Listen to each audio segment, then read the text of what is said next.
Have you ever wondered why, even in a thriving community, some people still struggle while others prosper? It's not always about luck, it's often about leadership, fairness, and bold action. Nehemiah saw a city on the brink of collapse, families crushed by debt, children sold into bondage, and he refused to turn a blind eye. What he did might surprise you. He didn't just talk about change, he acted decisively, showing how compassion and courage can restore a community. Reading Nehemiah 0:5 isn't just history, it's a blueprint, a counterintuitive lesson that sometimes helping the poor isn't charity, it's strategic wisdom, a principle you can apply in your own life to create real impact. Then, let's read the chapter together. Now the men and their wives raised a great outcry against their fellow Jews. Some were saying, "We and our sons and daughters are numerous. In order for us to eat and stay alive, we must get grain." Others were saying, "We are mortgaging our fields, our vineyards, and our homes to get grain during the famine." Still others were saying, "We have had to borrow money to pay the king's tax on our fields and vineyards." Although we are of the same flesh and blood as our fellow Jews, and though our children are as good as theirs, yet we have to subject our sons and daughters to slavery. Some of our daughters have already been enslaved, but we are powerless, because our fields and our vineyards belong to others. When I heard their outcry and these charges, I was very angry. I pondered them in my mind and then accused the nobles and officials. I told them, "You are charging your own people interest." So I called together a large meeting to deal with them and said, "As far as possible, we have bought back our fellow Jews who were sold to the Gentiles.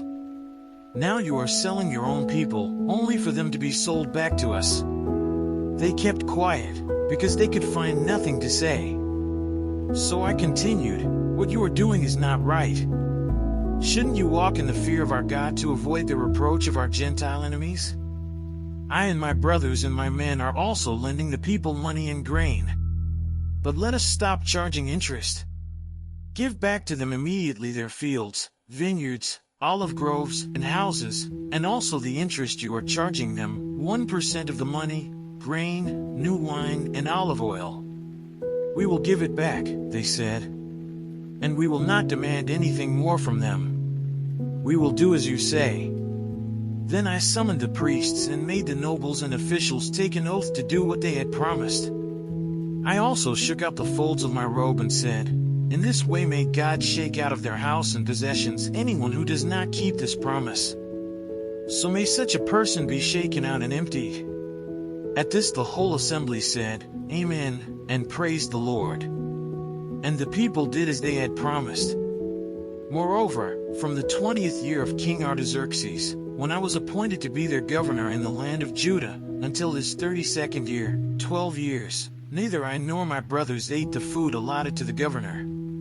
But the earlier governors, those preceding me, placed a heavy burden on the people and took 40 shekels of silver from them in addition to food and wine. Their assistants also lorded it over the people. But out of reverence for God I did not act like that. Instead, I devoted myself to the work on this wall. All my men were assembled there for the work. We did not acquire any land. Furthermore, 150 Jews and officials ate at my table, as well as those who came to us from the surrounding nations. Each day 1 ox, 6 choice sheep and some poultry were prepared for me, and every 10 days an abundant supply of wine of all kinds. In spite of all this, I never demanded the food allotted to the governor, because the demands were heavy on these people. Remember me with favor, my God, for all I have done for these people. Let's say a quick prayer to thank the Lord for His mercy. Hey God, thank you for opening my heart and mind as I read and reflected on Nehemiah 0:5. I'm grateful for the lessons about fairness, courage, and sacrificial leadership. It's like you were whispering guidance straight to me. Help me, Lord, to take what I've learned and live it out every day, in my choices, my words, and my actions. Give me the boldness to speak up for justice, the wisdom to lead with integrity, and the compassion to care for those around me. I trust you to guide me, little by little, so that my life reflects what you're teaching me. Amen. Now that you've seen how Nehemiah stepped in to protect the vulnerable, confront injustice, and lead sacrificially, ask yourself, where in your life are people suffering quietly, waiting for someone to act?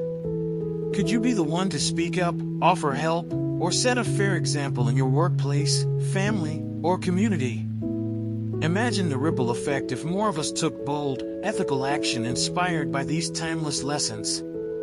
Start small, lend a hand, share knowledge, or offer guidance without expecting anything in return. And if this message sparked something in you, make sure to subscribe to the channel and turn on notifications so you can continue learning how to make a real difference in your world. And, as always, don't forget to check the last video and learn more about the scriptures.